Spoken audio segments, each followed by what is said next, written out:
जंगल में एक बहुत बड़ा विशाल पेड़ था। उस पर बीसियों हंस रहते थे। उनमें एक बहुत सियाना हंस था, बुद्धिमान और बहुत दूरदर्शी। सब उसका आदर करते, ताऊ कहकर बुलाते थे। एक दिन उसने एक नन्ही सी बेल को पेड़ के तने पर बहुत नीचे लिपटते पाया। ताऊ ने दूसरे हंसों को बुलाकर कहा, देखो, इस बेल को नष्ट कर दो। एक दिन यह बेल हम सबको मौत के मुंह में ले जाएगी। एक युवा हंस हंसते हुए बोला, ताऊ, यह छो बेल हमें कैसे मौत के मुंह में ले जाएगी? सियाने हंस ने समझाया, आज यह तुम्हें छो लग रही है। धीरे धीरे यह पेड़ के सारे तने को लपेटा मारकर ऊपर तक आएगी।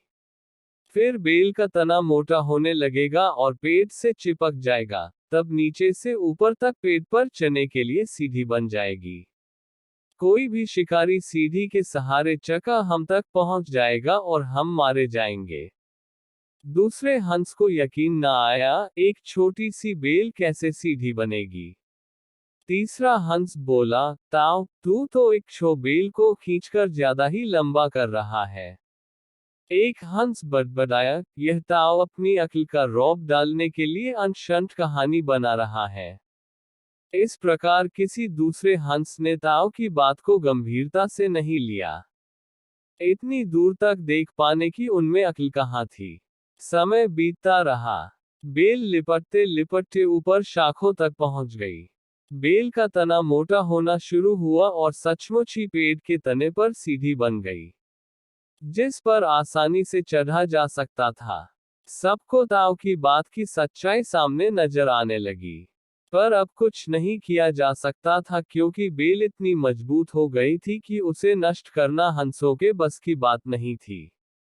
एक दिन जब सब हंस दाना चुगने बाहर गए हुए थे, तब एक बहेलिया उधर आ निकला। पेड़ पर बनी सीढ़ी को देखते ही उसने पेड़ पर चकर जाल बिछाया और चला गया। सांझ को सारे हंस लौट आए, पेड़ पर उतरे तो बहेलिये के जाल में बुरी तरह फंस गए। जब वे जाल में फंस गए और फफडाने लगे, तब उन्हें ताऊ की बुद्धिमानी और दूरदर्शिता का पता लगा। सब ताऊ की बात न मानने के लिए लज्जित थे और अपने आप को कोस रहे थे। ताऊ सबसे रुष्ट था और चुप बैठा था। एक हंस ने हिम्मत करके कहा, ताऊ, हम मूर्ख हैं, लेकिन अब हमसे मुंह मत फेरो। दूसरा हंस बोला, इस संकट से निकालने की तरकीब तू ही हमें बता सकता है। आगे हम तेरी कोई बात नहीं टालेंगे। सभी हंसों ने हामी भरी, तब ताऊ ने उन्हें बताया, मेरी बात ध्यान से सुनो। सुबह जब बहेलिया आएगा, तब मुर्दा होने का नाटक करना।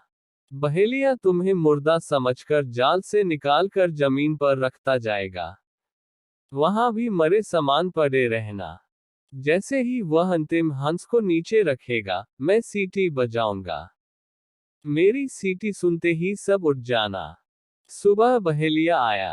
हंसों ने वैसा ही किया जैसा ताऊ ने समझाया था। सचमुच बहेलिया हंसों को मुर्दा समझकर जमीन पर पटकता गया। सीटी की आवाज के साथ ही सारे हंस उठ गए। बहेलिया अवाक होकर देखता रह गया। सीखा, बुद्धिमानों की सलाह गंभीरता से लेनी चाहिए।